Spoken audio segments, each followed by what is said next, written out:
Olá, queridos, que bom, estamos juntos outra vez aqui, trazendo essa mensagem bíblica.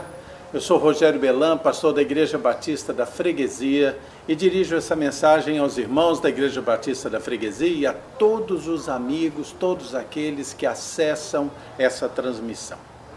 Antes de falar propriamente na mensagem de hoje, desse domingo pela manhã, eu queria abrir um pouquinho o coração com vocês e dizer assim da saudade que eu tenho sentido. É claro que é uma bênção, nós temos a ferramenta da tecnologia para transmitir mensagens, para de alguma forma nos reunirmos em torno de um interesse, de um mesmo interesse na palavra, mas como eu sinto saudade da proximidade de vocês. Tenho que abrir meu coração, abraçar, beijar, conversar, como se diz lá no Nordeste, dar um cheiro, sentir o cheiro de cada um. É muito difícil. Mas isso vai passar. E daqui a pouco nós vamos estar juntos de novo.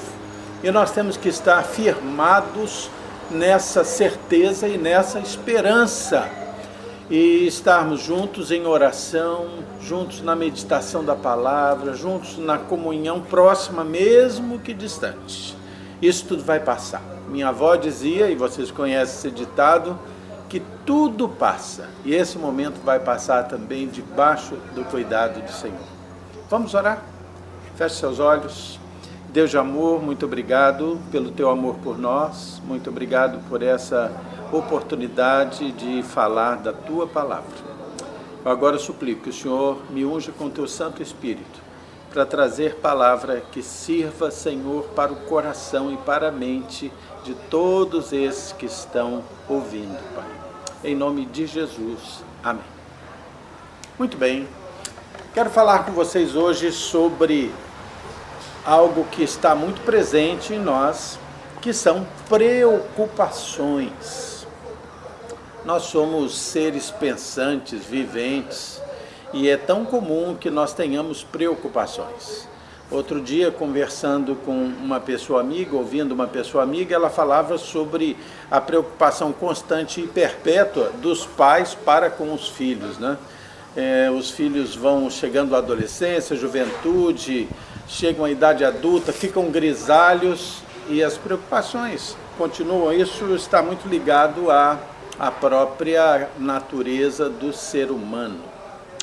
É interessante observar também como nós recebemos influências positivas de tantas pessoas. Eu sou muito grato às influências positivas que eu tenho recebido na minha vida, pessoas que são referências para a minha vida, como pastor Hernandes Dias Lopes, como saudoso pastor José dos Reis Pereira, o Russell Shedd, pastor Russell Shedd, que teólogo maravilhoso, pastor Ed Hallock, pastor José Valandro Pai, pessoas que influíram na minha vida, muito queridas e muito importantes.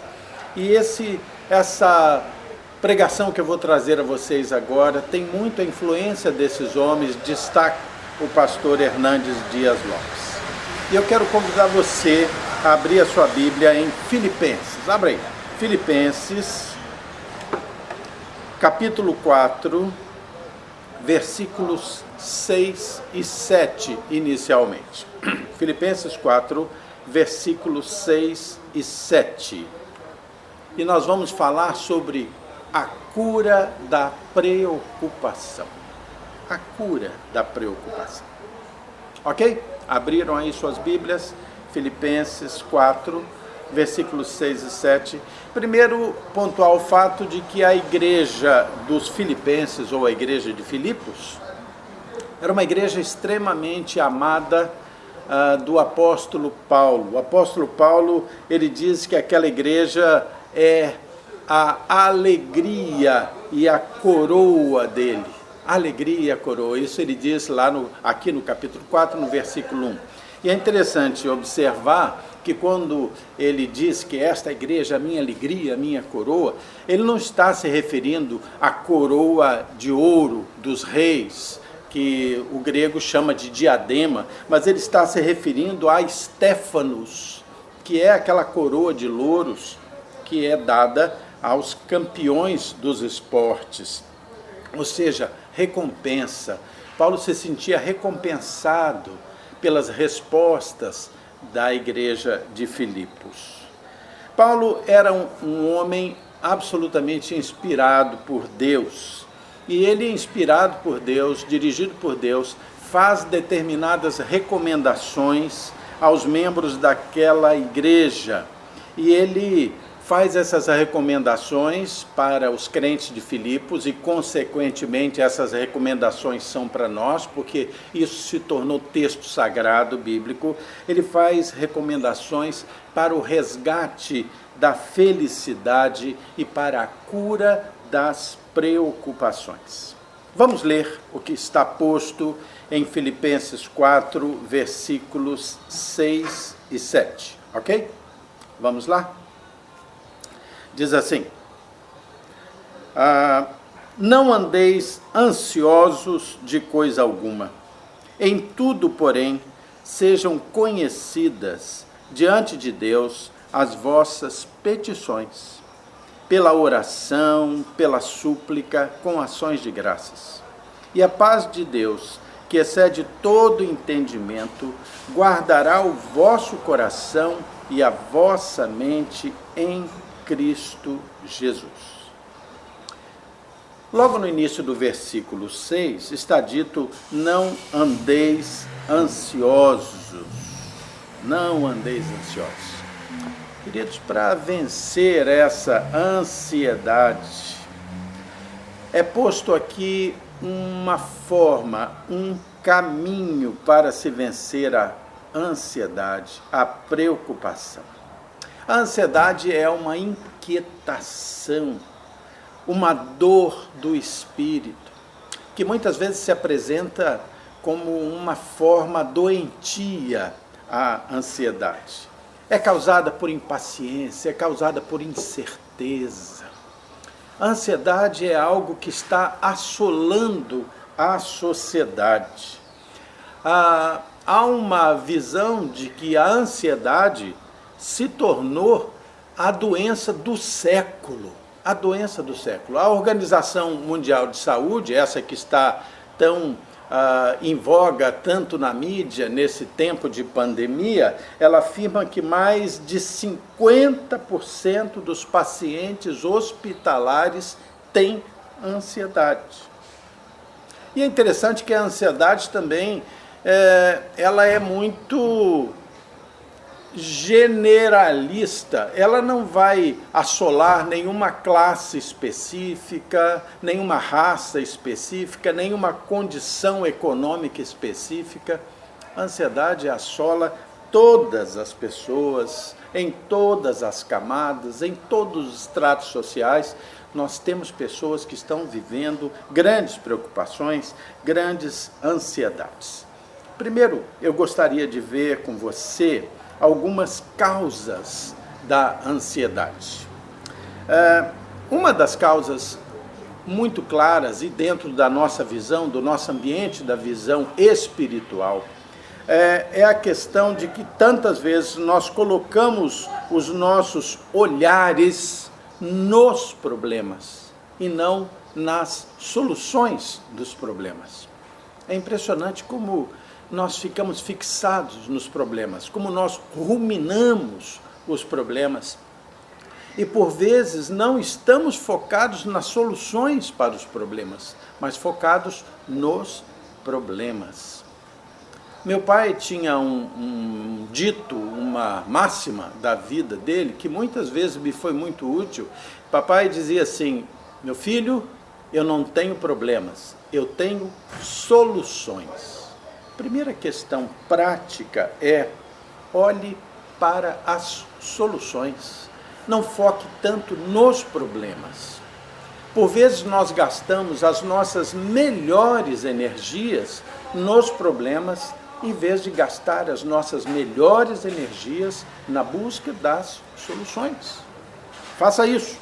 Os crentes ali de Filipos desta igreja a quem Paulo dirigiu esta carta, os crentes dali, eles não viviam um tempo de tranquilidade. A situação em Filipos não era fácil, era um momento existencial difícil, havia muita perseguição, e eu quero convidar você a voltar um pouquinho e ver ali em Filipenses 3, 18 e 19, como é que as coisas estavam acontecendo ali para aquela sociedade.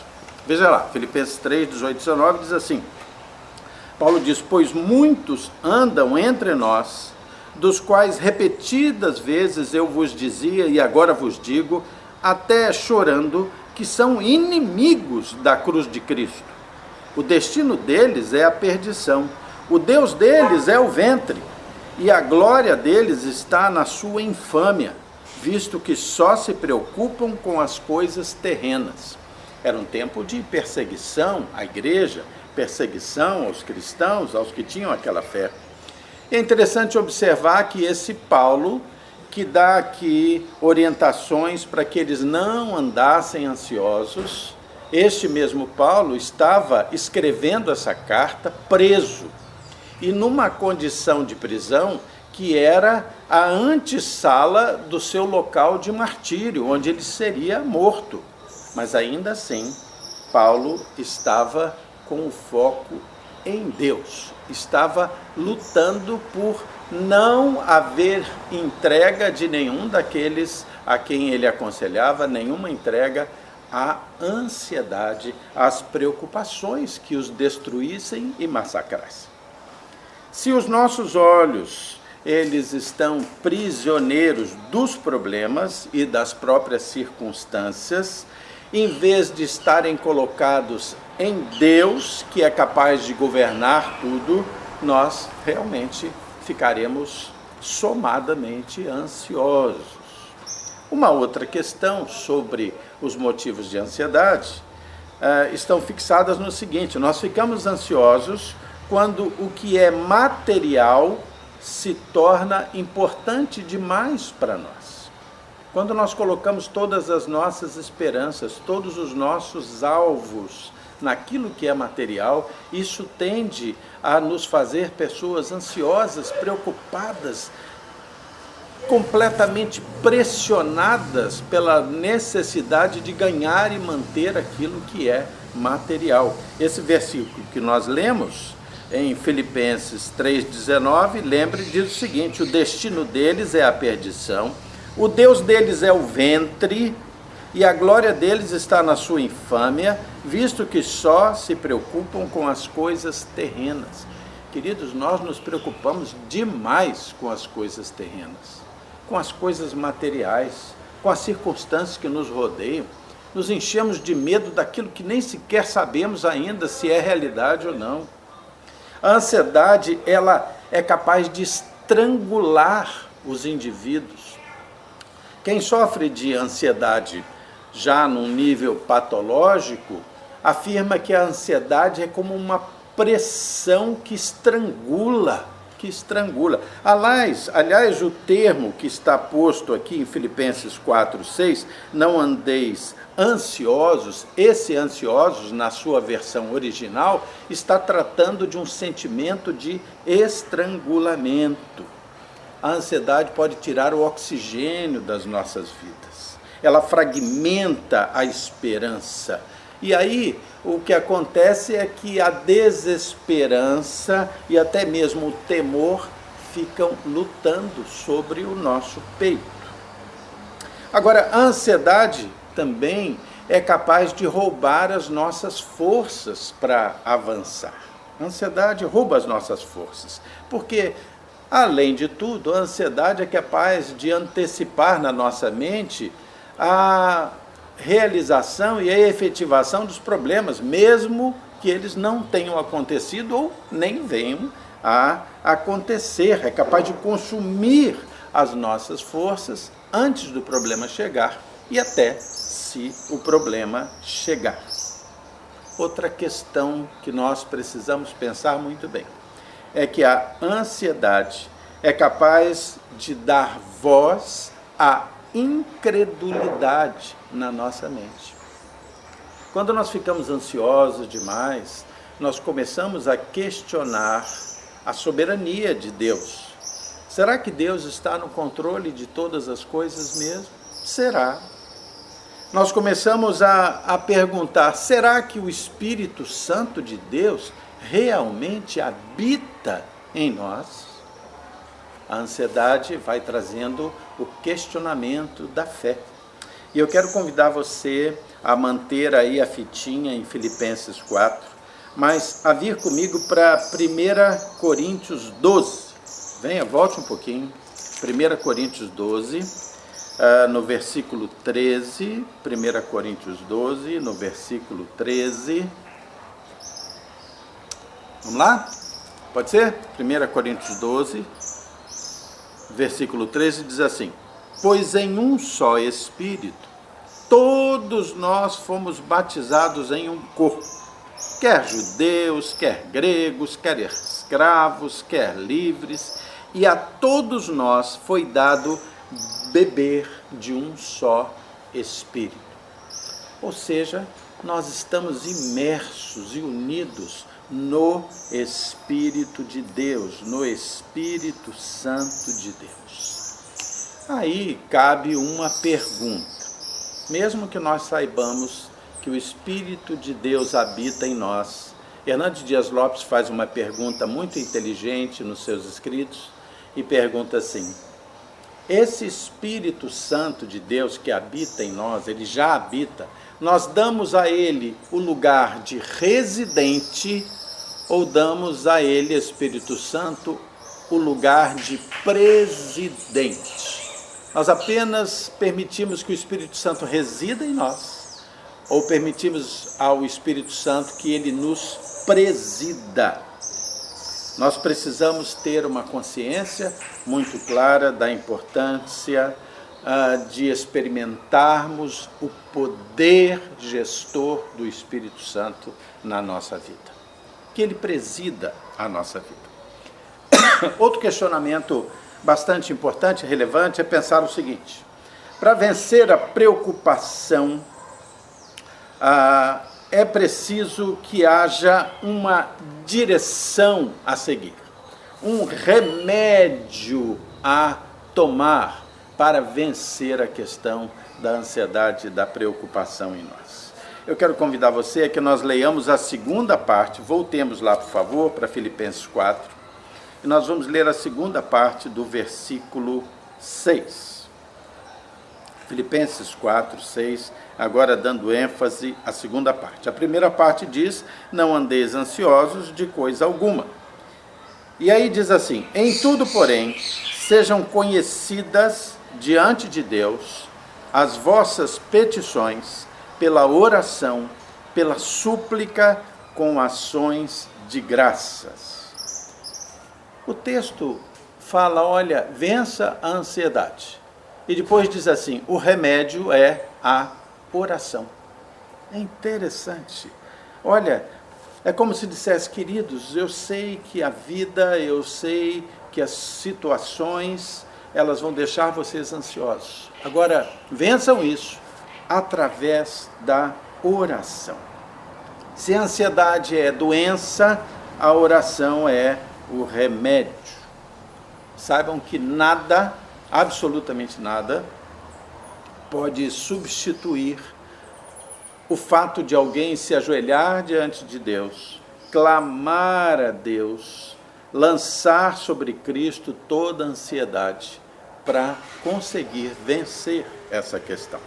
Há um teólogo conhecido e respeitado que é William Barclay, e ele diz que não existe nada demasiadamente grande para o poder de Deus, nem demasiadamente pequeno para o seu cuidado paternal. O Senhor sempre estará atento a você.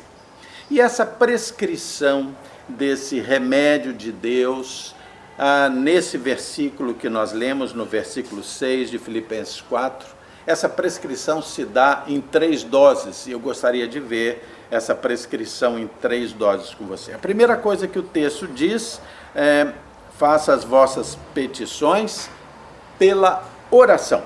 Essa palavra oração, como aplicada aqui, é uma palavra grega, proseuche. Essa palavra significa reverência, adoração, devoção. Primeira coisa, se aproxime de Deus com reverência, com devoção, com adoração a esse Deus que você reconhece como o Deus de todas as coisas da sua vida. É como uma relação de um filho que chega para um pai, que ele sabe que é forte, sabe que tem as soluções, sabe que tem proteção. É uma aproximação carinhosa, respeitosa e crédula, que tem uma profunda crença. É descansar nos braços do pai, descansar. Um pai que você sabe que é maior que os seus problemas. Você recorda dos braços do seu papai? É tão bom quando a gente pode recordar dos braços do papai. Eu tive um amigo, ainda é amigo, mas eu não vejo há muito tempo, Jairo.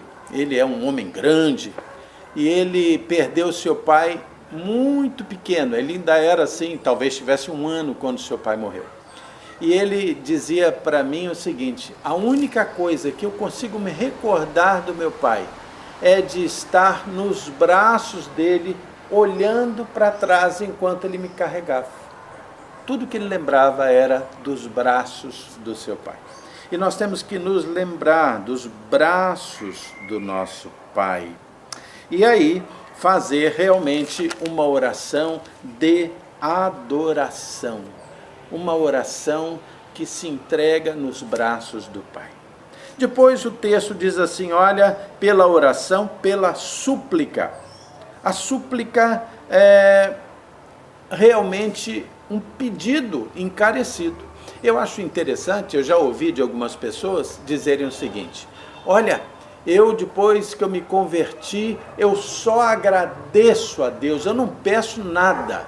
Falam até com um certo orgulho. Mas lembre que Deus quer que você coloque os seus pedidos nas mãos dele. Ele quer isso. A Bíblia está eivada de situações em que há um incentivo àqueles que creem no Senhor Deus, no Senhor Jesus como o Senhor e Salvador, que levem a Ele com uma postura sincera, humilde, íntima, a sua dependência dele, sem máscara nenhuma, se derramem diante de Deus nos seus e com os seus pedidos. Vou lembrar algumas para você. Mateus 7,7 diz assim: pedi e dar-se-vos-á. João 14,13 diz: tudo quanto pedirdes eu farei. E Tiago 4,2 diz: nada tendes porque não pedis. Então peça, suplique a Deus, suplique, coloque a sua ansiedade, as suas preocupações nas mãos de Deus. Mas o texto, além de dizer que nós cheguemos a Deus com oração e com súplica, diz assim: chegue com ações de graças, gratidão, gratidão. Paulo ensina que nós devemos reconhecer a Deus e agradecer a Deus. O Salmo 116, no seu versículo 7, diz assim: olhe para o passado e lembre-se do que Deus já fez. Você tem olhado para o seu passado? Você tem observado quantas coisas já aconteceram na sua vida que você pode claramente colocar no cesto das bênçãos que Deus já lhe deu? Você acordou hoje de manhã vivo, saudável, comeu, você dormiu numa cama confortável, você tinha um teto sobre a sua cabeça, moradia digna, você tinha alguém para amar e que amasse você. Queridos, nós precisamos reconhecer o que Deus já fez na nossa vida. Isso é fundamental. 2 Crônicas 20:21 diz o seguinte: deem graças ao Senhor mesmo antes da vitória. Quando a gente pede algo a Deus e já agradece a Deus, é porque nós confiamos em quem Deus é e naquilo que Ele já fez. Agradeça a Deus antes mesmo do resultado da resposta dele para a sua petição.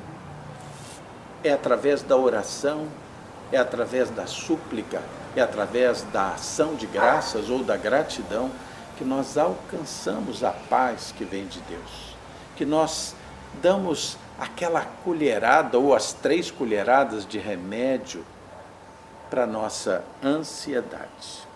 Eu quero contar para vocês uma situação verdadeira. Vocês certamente já ouviram falar de Billy Graham. Billy Graham faleceu há pouco tempo, há uns 2 anos. Ele foi o maior pregador do evangelho da modernidade, sem dúvida nenhuma. Pregou em praticamente todos os países do mundo. Ele faleceu há uns 2 anos, já bem velhinho, já chegando perto dos 100 anos. Ele nasceu, viveu, foi sepultado lá na Carolina do Norte. E Billy Graham estava numa época em que estava correndo o mundo todo, pregando o evangelho, grandes cruzadas evangelísticas, e quando ele estava a caminho de uma dessas cruzadas evangelísticas, numa noite, há, 30 anos atrás, um jornalista o abordou e pediu para fazer uma pergunta, e ele permitiu. Era uma noite clara, e ele estava atravessando para chegar lá no ginásio, onde ele iria pregar para milhares de pessoas, e aquele homem perguntou para ele o seguinte: o que o senhor pode nos dizer sobre Jim Swaggart? Jim Swaggart foi um outro pastor televisivo que foi muito famoso nos Estados Unidos e no mundo, mas que tinha caído em desgraça porque havia se envolvido com uma situação de adultério. Conta a história que Billy Graham parou diante daquela pergunta: o que o senhor pode me dizer sobre Jim Swaggart?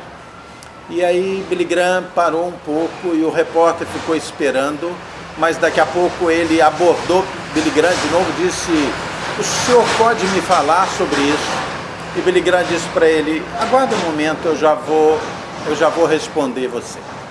E aí Billy Graham ficou olhando para o céu, aquele céu noturno, estrelado, era um dia limpo, e falou assim: olha, querido, quando eu olho para o céu, às vezes eu vejo uma estrela cadente, mas o que me dá uma profunda alegria é ver que ainda há milhões de estrelas no firmamento brilhando intensamente. Ou seja, ele colocou os seus olhos em Deus, nas bênçãos de Deus, no controle de Deus sobre todas as coisas, em vez de focar os seus olhos na preocupação e no problema, no desânimo, mas colocou os seus olhos no firmamento de Deus. Caminhando um pouco mais, eu digo a você o seguinte: diante da preocupação que assola as pessoas, esse texto agora apresenta uma promessa.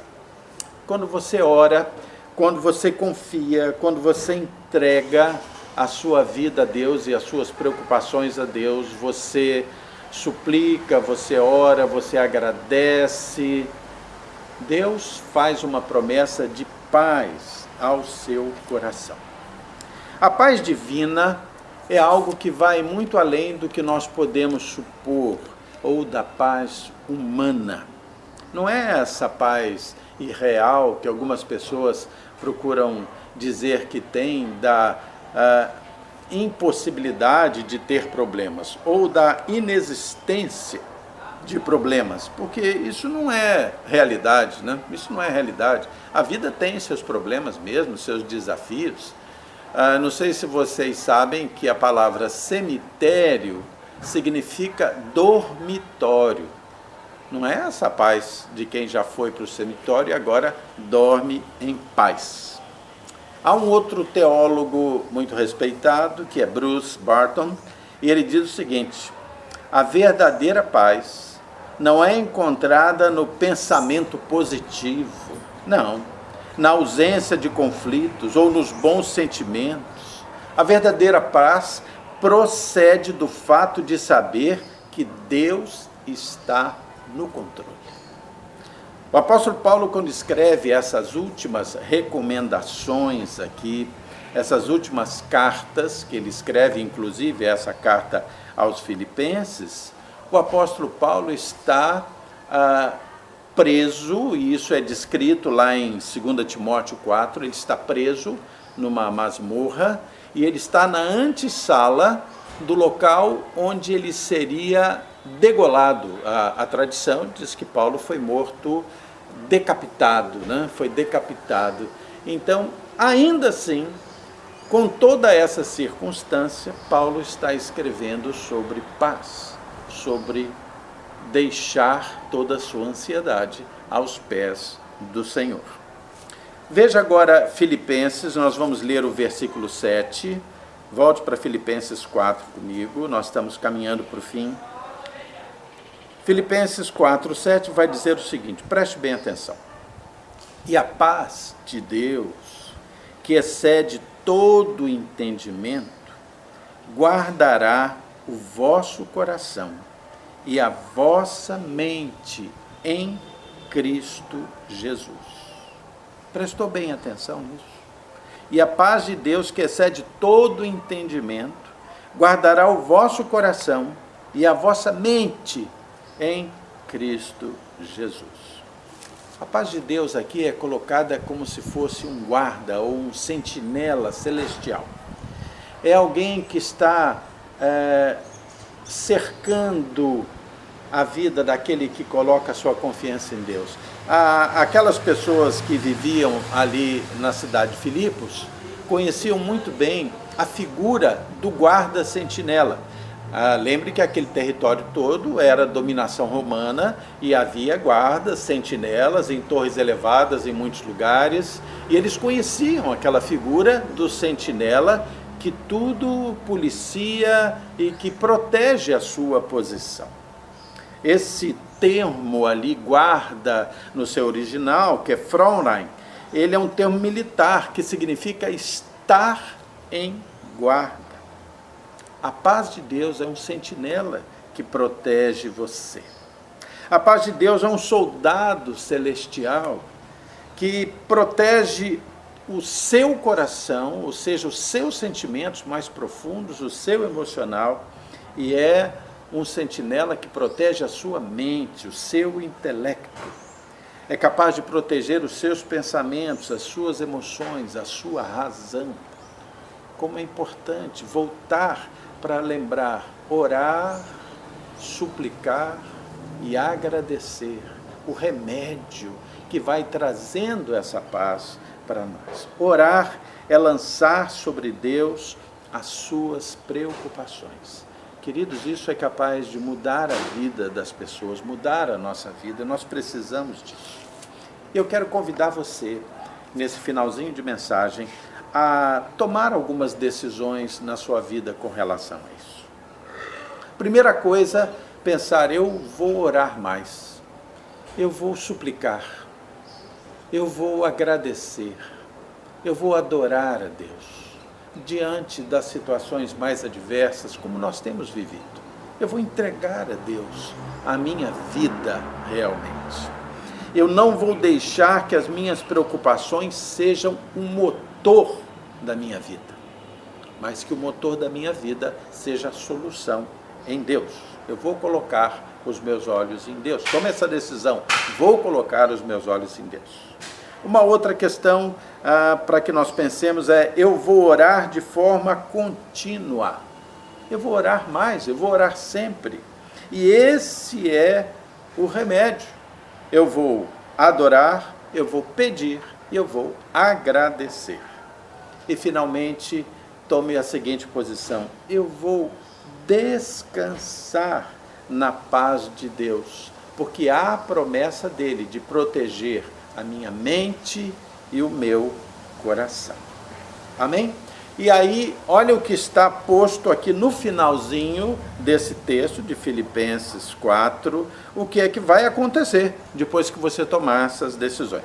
Veja comigo aí, Filipenses 4:8, como final, que diz assim, finalmente, irmãos, tudo que é verdadeiro, tudo que é respeitável, tudo que é justo, tudo que é puro, tudo que é amável, tudo que é de boa fama, se alguma virtude há e se algum louvor existe, seja isso o que ocupe o vosso pensamento. Trazei à mente aquilo que produz esperança, Versículo 9, encerrando: o que também aprendestes e recebestes e ouvistes e vistes em mim, isso praticai, e o Deus da paz será convosco. Queridos, o Deus da paz está com você. Ele que é o dono do mundo e de todos que nele habitam. Nada está fora do controle de Deus. Entregue a sua vida a Deus. Amém? Que Deus abençoe você. Que você possa experimentar essa paz do coração e da mente no Senhor. Vamos orar? Eu quero convidar que nós oremos. Há alguns pedidos de oração. A Vera agradece pela recuperação que vai se mostrando cada vez melhor do seu médico, Dr. Augusto, que está acometido do Covid-19. Oremos por um médico também, Dr. Ebert, também acometido do Covid-19. A Geilza agradece pela melhora do pastor Adir, que está acometido do Covid-19. Vamos estar orando pela saúde da Marilac, pelas suas razões de saúde, orando por ela, orando pelos idosos, orando pelos enfermos, orando pelas autoridades. É interessante como estão chegando muitas solicitações de que nós oremos, agradecendo agora por aqueles que estão sendo curados do Covid-19. Pastor Sócrates também tem experimentado melhoras, já saiu do CTI. Graças a Deus por isso. Vamos colocar toda a nossa esperança em Deus, Ele que traz a paz para o nosso coração, para a nossa mente. Vamos orar. Feche seus olhos agora, vamos orar juntos. Querido Deus, muito obrigado, Senhor, por tudo que o Senhor tem feito na nossa vida. Eu quero te agradecer, Senhor, muito antes de experimentar os próprios resultados dos nossos pedidos. Porque o Senhor já fez tanto por nós, e o Senhor é maravilhoso, o Senhor é Deus que merece toda a glória e toda a honra, Senhor. Ensina-nos, Senhor, a orar mais e orar corretamente, Senhor, suplicando, orando, Senhor, agradecendo. E traz paz ao nosso coração nesse tempo tão difícil. Senhor Deus, eu quero suplicar, como sempre suplicamos, as Tuas bênçãos pelas nossas autoridades, Senhor, por aqueles que nos governam, como ensina a Tua palavra. Traz sabedoria, Senhor, honestidade, unção àqueles que nos dirigem, Senhor. Muda a história do nosso país, eu te suplico, Pai. Senhor, abençoa os idosos, as crianças, os enfermos. Nós pedimos a Tua proteção e nós descansamos em Ti, Pai. Tudo isso eu te peço e agradeço em nome de Jesus. Amém, Pai. Queridos, que bom poder ter estado esse tempo com vocês. Que Deus os abençoe, que Deus dê paz ao coração de vocês, que tire toda a ansiedade. Vamos olhar para frente, crendo que o Senhor está cuidando de nós, o fiel sentinela das nossas vidas. Amém? Hoje à noite estaremos juntos, às 19h30, com a transmissão do culto em família. Até lá, nós vamos estar juntos. Tchau!